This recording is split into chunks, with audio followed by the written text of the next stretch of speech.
सिंह से बात करी हो अरे कि उनकर पहले से चक्कर चले जीजा और बोले रहा बोलू मामा अरे कि तू कहता सलमान खान से बात करी हो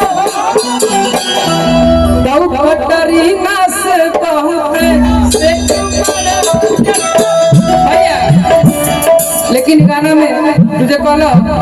पवन भैया वाला लाइन सबसे बढ़िया ना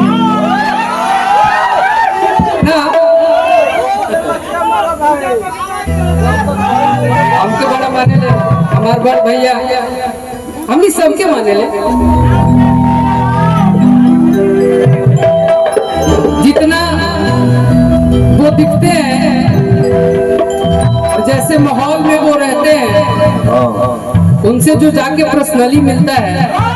वही जानता है उसके बारे में। मैं मिला हूँ 2-4 दिन पहले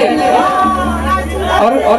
जब कार्यक्रम खत्म हो गई रूम में हम गए नहीं तो हमारे साथ नीचे बैठ के हमके नीचे बैठा के कि जब अपन कोई भाई मिलेला ना तब धरती पर ही रह के चाहिए इसलिए उनका नाम सही था। हम एक गाना भी गा रहे सावन में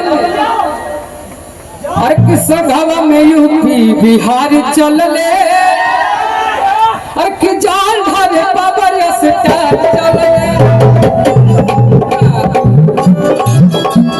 तोनी शिवानी के फिल्म में इन्हें ध्यान मत दे और कि मधु पर लगाई भस्म महाकाल के यही बात पंचल और कि संघवा में यूपी बिहार चलले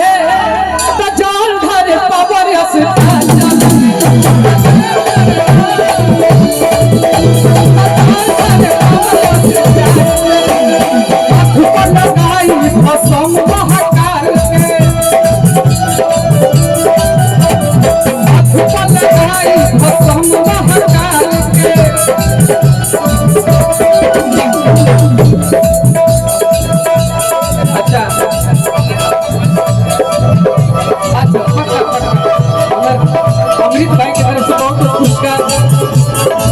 अमरी में तो संघवा में यूपी बिहार चलले संघवा में यूपी बिहार चलले एक बार देवी गीत में भी गाना रहे लेकिन टाइम में ना मिलल छोड़े के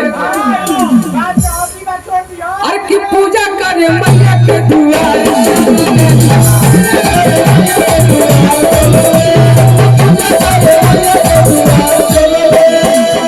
कि आए राम देवी